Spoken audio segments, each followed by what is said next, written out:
గురురాజు గారిని పైన వెంకటాచలంలో స్వామివారి నిరంతర సేవ చేస్తాడు.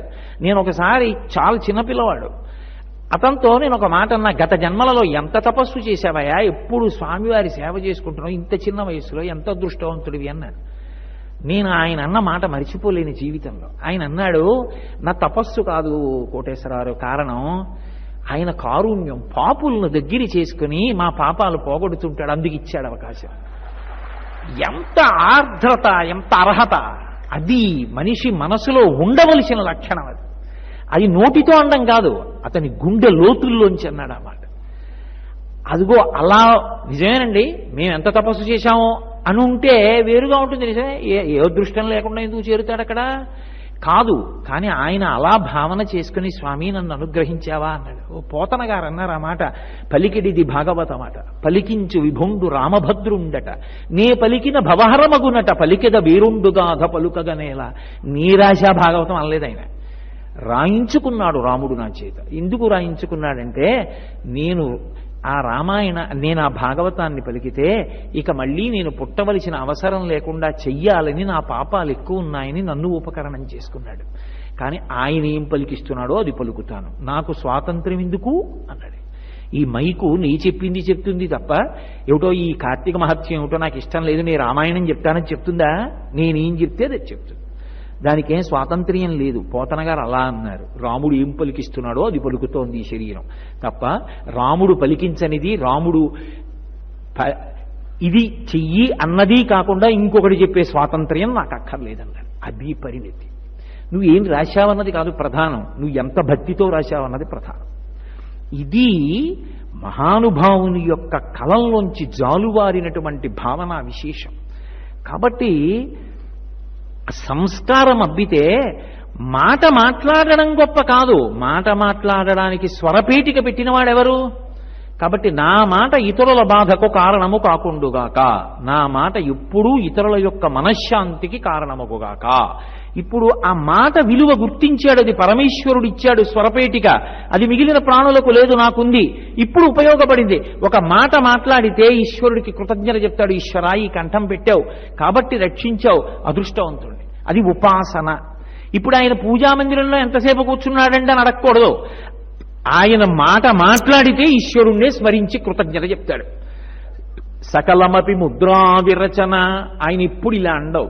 ఎందుకంటే ఈ చెయ్యి కదలక ఎన్నో మందులు పుచ్చుకొని విద్యుద్ఘాతం పొందుతున్న వాళ్ళు ఉన్నారు చెయ్యి కదలాలని. ఆయన అనుగ్రహం ఈ చెయ్యి కదులుతోంది. ఈ చెయ్యి కదలిక ఇతరుల శాంతికి కారణం కాదు. మీరేం బెంగ పెట్టుకోకండి అని ఇలా అనడానికి పనికి రావాలి, ఇలా అనడానికి నా చెయ్యి పనికి రాకూడదు జీవితంలో. ఎందుకని ఈ చెయ్యి కదులుతోంది అంటే వెనక పరమేశ్వరుడు నుండి కదిలే అవకాశం ఇచ్చాడు. దీని కదలికలు ఎప్పుడూ ఇతరుల శాంతికి కారణమగుగాక, ఈ కదలికలు ఎప్పుడూ ఇతరుల అశాంతికి కారణము కాకుండుగాక. ఇప్పుడు ఏమైంది? ఆయన ఏ అవయవాన్ని కదిపినా అవి ముద్రలవుతాయి తప్ప మంత్రజపానికి ఆయన మామూలుగా కదిపినటువంటి కదలికలు కావు. అది భక్తి, అది పండుతూ ఉండాలి, అది పెరుగుతూ ఉండాలి, విస్తరించాలి. అంతేగాని భక్తికి పూజామందిరం ఒకటే అంటే రావణ భక్తి అవుతుంది. నియుజ్యమానాస్తు గజాస్సు హస్తా సఖేశ్చరాస్తోత్పలపత్రహస్తా బభూవ దేవీ చ కృతాసు హస్తా లక్ష్మీస్తదా పద్మిని పద్మహస్త అంటారు మహర్షి రామాయణంలో. పుష్పక విమానంలోకి వెడతాడు, గజలక్ష్మిని ఆరాధన చేస్తాడు, బయటికి వస్తాడు, లక్ష్మీ స్వరూప అయినటువంటి సీతమ్మని చూడకూడని చూపు చూస్తాడు. గృహలక్ష్మి గృహే గృహే.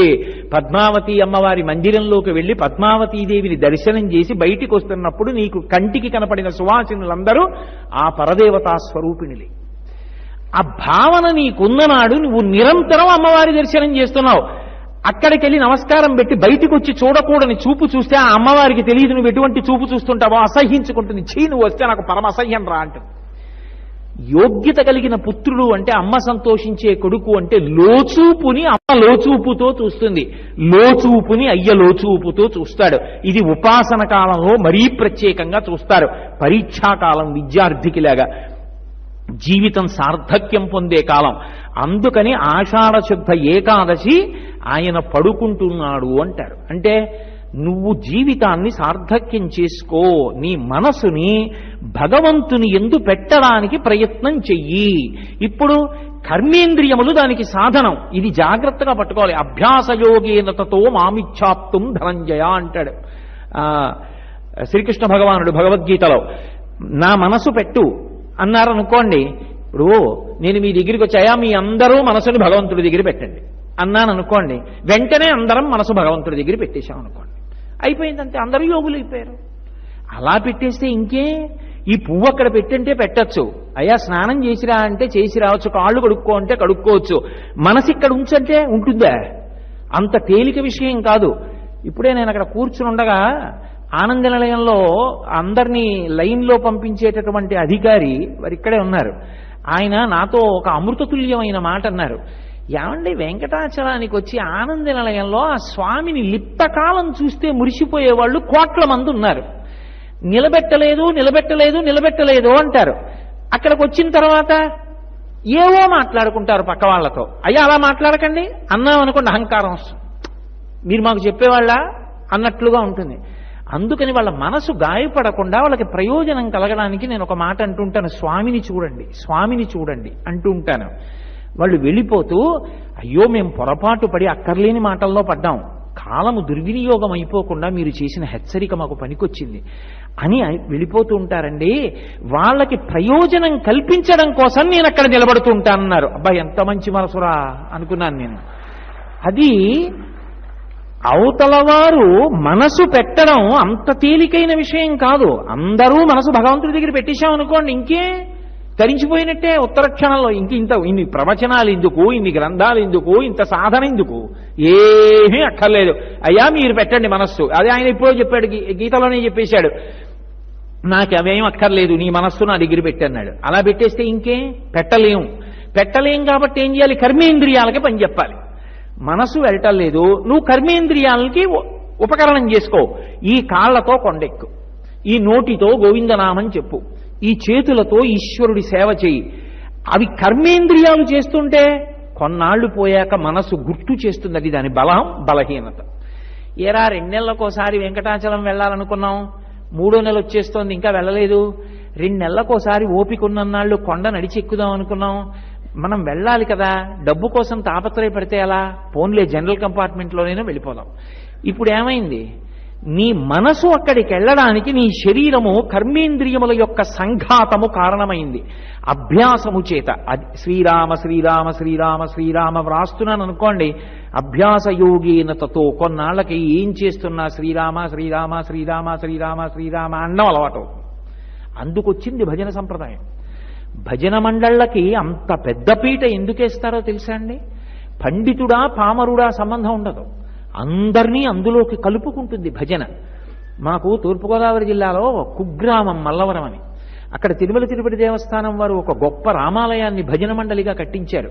వాళ్ళు చేసే భజన చూస్తే తెల్లబోతాం. మాకు కాకినాడలో ఉంది భజన మండలి. భజన ఏం చేస్తుంది అంటే మీ ప్రమేయం లేకుండా మీతో భగవన్నామం చెప్పిస్తుంది. సరికదా, విపరీతమైన సంతోషాన్ని పెంచుతుంది. కర్మేంద్రియములు భగవంతుడి వైపుకు తీసుకెడతాయి. అందరం వెళ్ళి భజనలో కూర్చున్నాం అనుకోండి, అందరూ తప్పట్లు కొడుతున్నారు, ఒకటి చిడతలు వాయిస్తున్నాడు, ఒకడేమో ఏదో డప్పులు కొడుతున్నాడు, ఒకడేమో తాళం వేస్తున్నాడు, ఒకడేమో కంజరీ వాయిస్తున్నాడు, ఒకడేమో గట్టిగా మైకు దగ్గర కూర్చుని భజన చెప్తున్నాడు.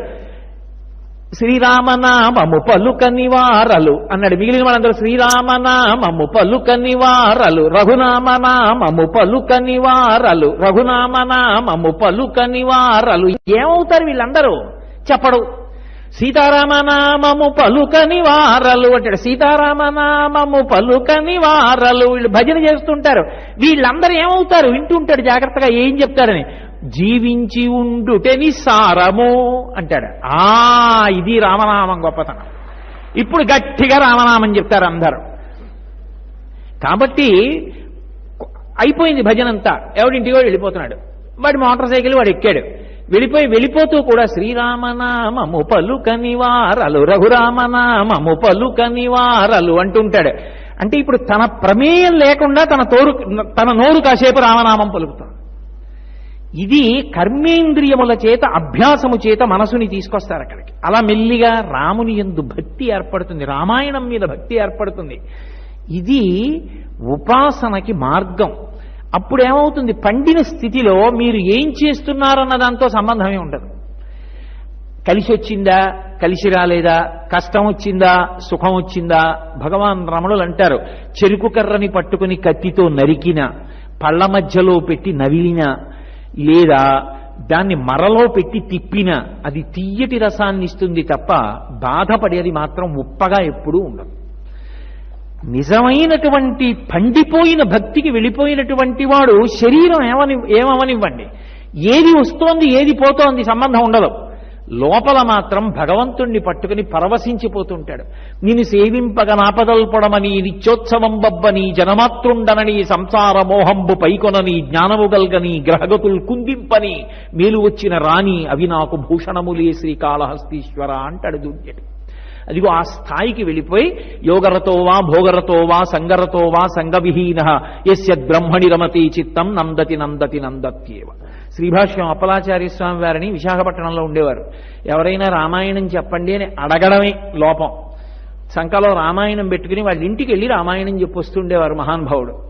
అటువంటి వారు ఒకప్పుడు ఎక్కడో జారి పడిపోయి నడుము విరిగిపోయింది. నేను వారి దర్శనానికి వెళ్ళాను. వారు మంచంలో ఉన్నారు. నేను అన్నాను, అయ్యో అయ్యా మీరు వెళ్ళి ప్రతి ఇంట్లో రామాయణం చెప్పేవారు, మీరు రామాయణం చెప్తున్నారంటే అలా వినేవారు జనం, నడుం విరిగిపోయి కదలలేక ఇలా మంచంలో ఉండి చక్రాల కుర్చీలో పెడుతున్నారే, చాలా బాధగా ఉందండి అన్నాను. ఆయన నా వంక చురుగ్గా చూసి అన్నారు, బాధపడడం ఎందుకురా, ఈశ్వరుడు ఒకనాడు తిరిగి రామాయణం చెప్పరా అన్నాడు. ఇప్పుడు రామాయణం విందామనుకున్న వాళ్ళు నా దగ్గరికి వస్తే పడుకుని చెప్తున్నాడు. ఎన్నాళ్ళు తిరుగుతావురా, పడుకుని చెప్పు అన్నాడు రా, బెంగెందుకు అన్నారు. అది పండిన భక్తి. ఏమిటో ఇంతకాలం రామాయణం చెప్పాను నడుము విరిచేశాడు ఈశ్వరుడు అనలేదు ఆయన. అది ఇక వాళ్ళని ఏ కష్టం చేత వాళ్ళ మనసు చిలిస్తుంది. ఎప్పుడూ రాముడే, ఎప్పుడూ సంతోషమే. గుండెపోటు వచ్చి వైద్యశాలకి తీసుకెడుతుంటే ఎదురుగుండా ఏ ఊరు నుంచో వచ్చిన వాళ్ళని పలకరించారు ఆయన. కొడుకు మీకు గుండెపోటు వస్తోందని చెప్పలేక, నాన్నగారండి వైద్యశాలకి తీసుకెళ్ళాలి, తొందరగా రండి, ఏమిటండి మాట్లాడడం, రండి నాన్నగారు అన్నాడు.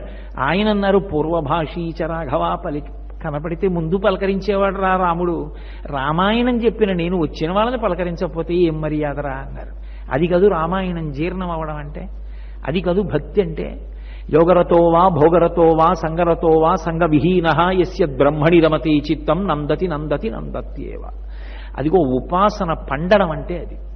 అది కార్తీక మాసం దగ్గరికి వచ్చేటప్పటికి ఉపాసన చాలా జాగ్రత్తగా చేసుకో. ఎందుకని ఋషులు ఎందుకు నిర్ణయం చేశారు అంటే, ఒకటి ప్రమాదము నుండి తప్పించుకోవడానికి మొదట ఇది చెప్పారు. ఏమిటి ప్రమాదం అంటే, కాలమునందు ఒక పెద్ద ప్రమాదం ఒకటి పొటమరిస్తుంది. ఎందుచేత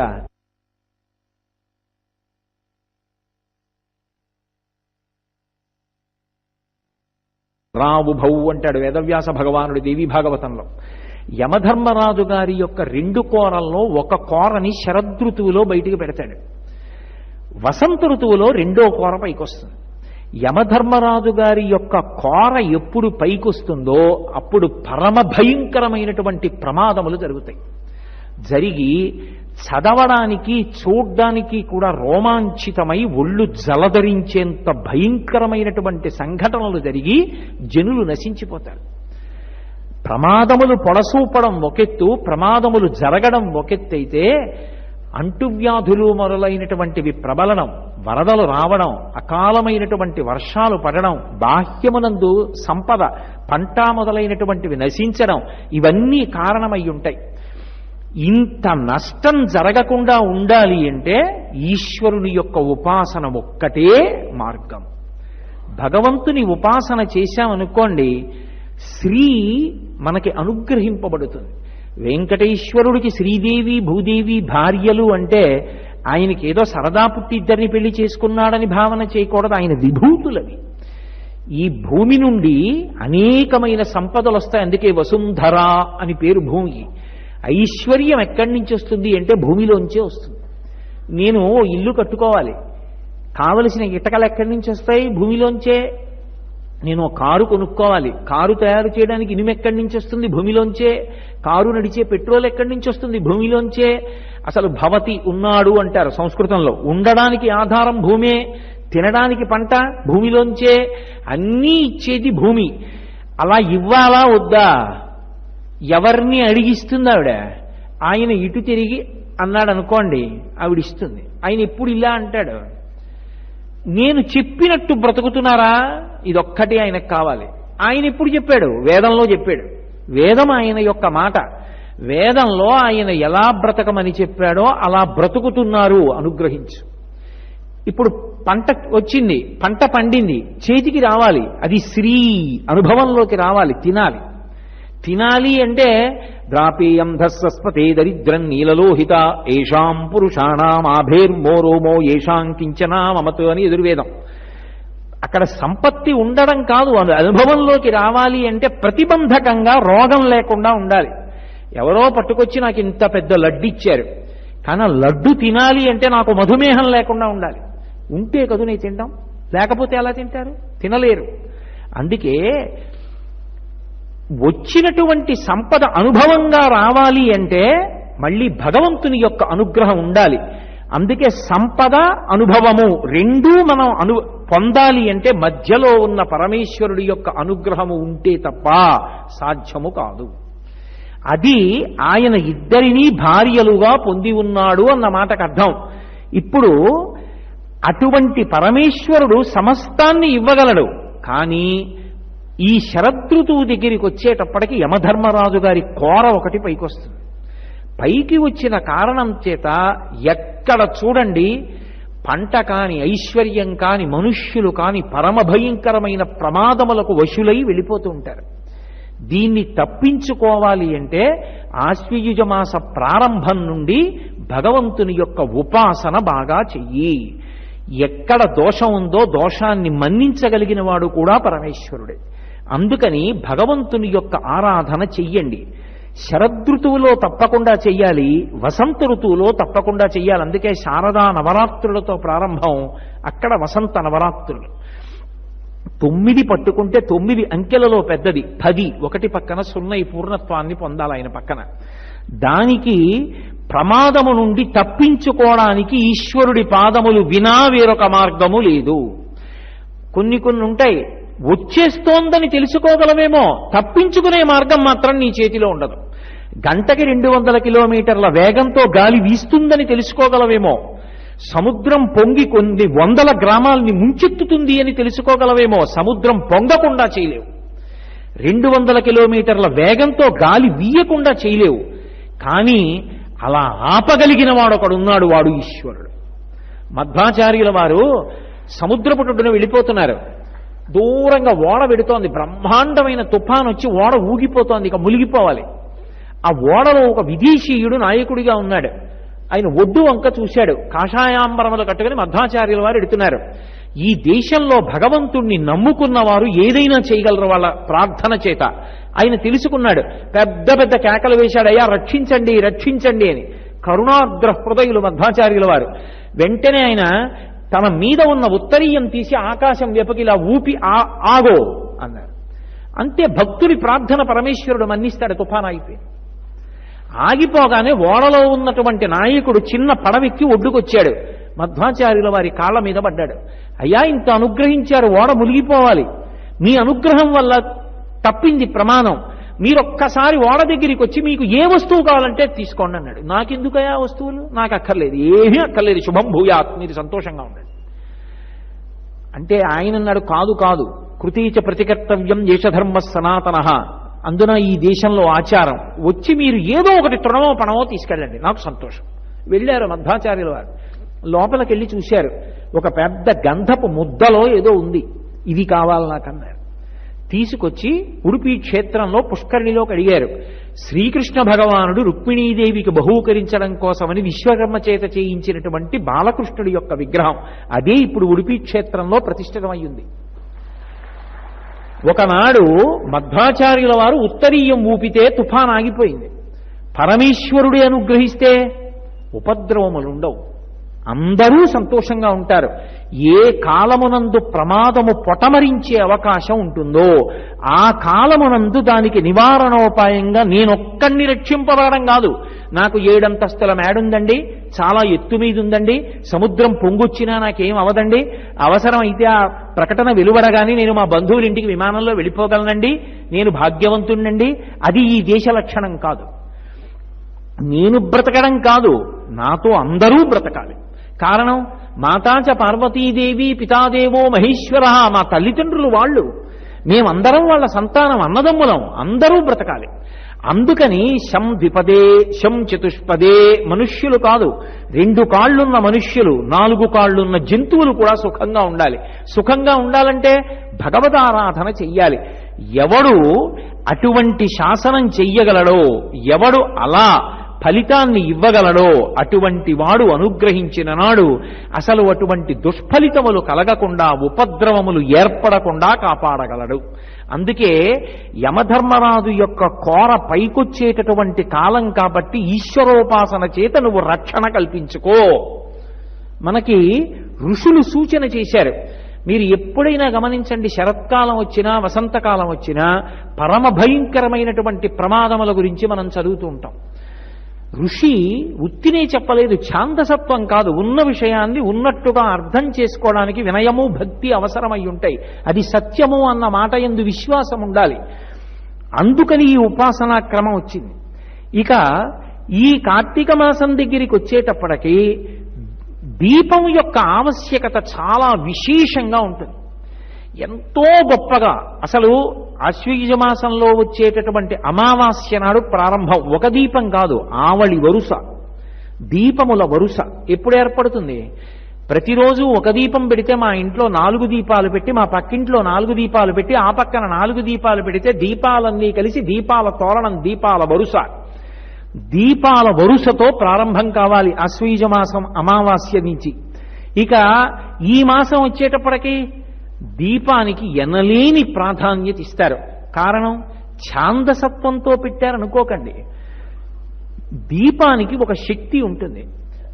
ఆవు నెయ్యి కానీ నువ్వుల నూనె కానీ వేసి దీపాన్ని పెడితే ఆ దీపం నుంచి వచ్చేటటువంటి పొగ ఏది ఉంటుందో అది ఏ ఏ ప్రాణులు ఆ పొగని పీలుస్తాయో ఆ ప్రాణులన్నిటికీ కూడా దీర్ఘాయుర్దాయం కలుగుతుంది అని. ఏ కారణం చేత అంటే శనీశ్వరుడు, శనీశ్వరుడు కాదు, గ్రహానికి ఈశ్వరత్వం లేదు. శనీశ్చర, శనైహి శనైహి చరహ, ఆయన మెల్లమెల్లగా నడుస్తాడు.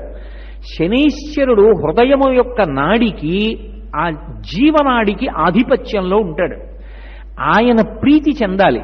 ప్రీతి చెందితే ఆయుర్దాయం నిలబడుతుంది. నేను ఒకానొకప్పుడు దేవీ భాగవత వ్యాఖ్యానంలో ఒక చోట ఈ విషయాలు చదివి నాకు అనుమానం వచ్చి ఒక వైద్యుణ్ణి అడిగా, నాకు బాగా తెలుసున్న వైద్యుణ్ణి, అసలు నిజంగా శరత్కాలంలో ఈ ఆశ్వయుజ మాసం కార్తీక మాసంలో అంత ప్రమాదం పొటమరిస్తుందా అని అడిగాను. అడిగితే ఆయన నాతో ఓ మాట చెప్పారు. కోటేశ్వరరావు, నాకు పురాణంలో ఏముందో తెలియదు కానీ నేను మీతో ఒక మాట చెప్తాను. మన శరీరంలో కొవ్వు ఉంటుంది.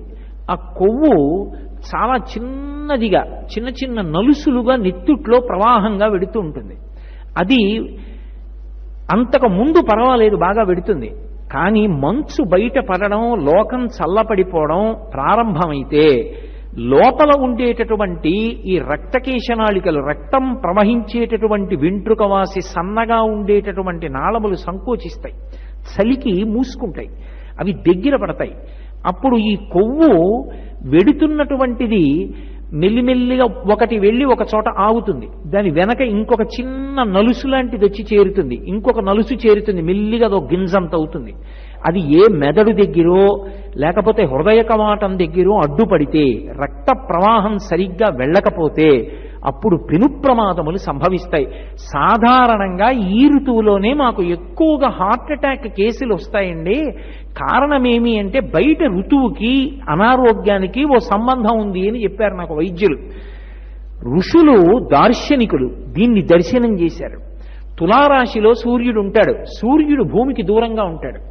సూర్యుడు భూమికి దూరమైతే ఆరోగ్యం భాస్కరాది చేత్, ఆరోగ్యమంతా సూర్యభగవానుడి మీద ఆధారపడుతుంది అని శాస్త్రవాక్కు.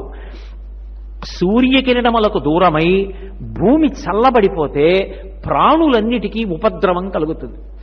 ఏదో కృత్రిమమైనటువంటి స్థితిలో వేడి కల్పించడం కాదు, ఈశ్వరానుగ్రహంగా లోకానికి వేడి కల్పించారు ఋషులు.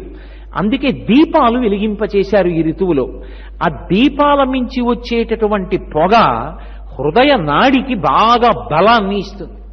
బలాన్ని ఇచ్చి కాపాడబడుతుంది. మాకు కాకినాడలో ఒకరున్నారు, ఆవిడికి గుండె కండరాలు కొట్టుకోవలసినంత వేగంగా సంకోచించి వ్యాకోచించట్లేదు. అంటే ఒకానొకప్పుడు ఒక ఆయన ప్రతిరోజు ఇంట్లో ఆవు నెయ్యి దీపం పెట్టి లేదా నువ్వుల నూనె దీపం పెట్టి ఆ దీపం దగ్గర కూర్చో అమ్మా, ఏమీ చెయ్యొద్దు, దీపం వంక చూసి నమస్కారం చేస్తూ కూర్చో, దీపేన సాధ్యతే సర్వం, ఆ దీపం ఈశ్వర స్వరూపం, కూర్చో, దాని మించి పొగొస్తుంది, పీల్చుకొన్నాళ్ళన్నాడు. ఆవిడ పీల్చింది. వైద్యులు ఆవిడ హృదయ కండరాలు బలపడి బాగా కొట్టుకుంటోంది ఇప్పుడు అని చెప్పారు. యథార్థంగా చెప్తున్నానండి. గోపాలకృష్ణ గారికి తెలుసు, వారు ఎవరో కూడా పేర్లు చెప్పడం ఇష్టం లేకని చెప్పట్లా. ఋషులు ఏదో అక్కర్లేని ఛాందసత్వం చెప్పలేదు.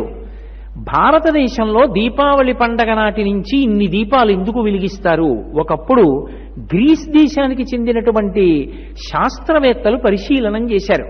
చేస్తే వాళ్ళకు ఒక విషయం అర్థమైంది. వర్షాకాలంలో అంతకుముందు వేసవి ఉంటుంది. వేసవికి భూమి అంతా కూడా బాగా వేడెక్కిపోయి ఉంటుంది. అప్పుడు ఆ వర్షధారలు పడితే భూమిలోంచి వాయువులు పైకొస్తాయి. అందుకే వాసన వస్తుంది భూమి. ఆ వాయువు భూమి అంతటా విస్తరిస్తుంది. ఆ తరువాత వచ్చేటటువంటి ఋతువు ఈ కార్తీక మాసం దగ్గరికి వచ్చేటప్పటికీ రోగకారకమైనటువంటి క్రిములు వాతావరణం అంతా ప్రవేశిస్తాయి. పైగా పంట బాగా ఏపుకొచ్చి ఉంటుంది. ఇక పంటలు కోతలకు వస్తారు. కోతలు కోసినప్పుడు కంకుల మీద ఉన్నటువంటి ఆ క్రిములు ఏమవ్వాలో తెలియక అవన్నీ ఎగిరి ఊళ్ళల్లోకి వస్తాయి. ఊళ్ళల్లోకి వస్తే ఊళ్ళకి పెద్ద పెద్ద ప్రమాదకరమైనటువంటి వ్యాధులు పటమరిస్తాయి, అంటువ్యాధులు.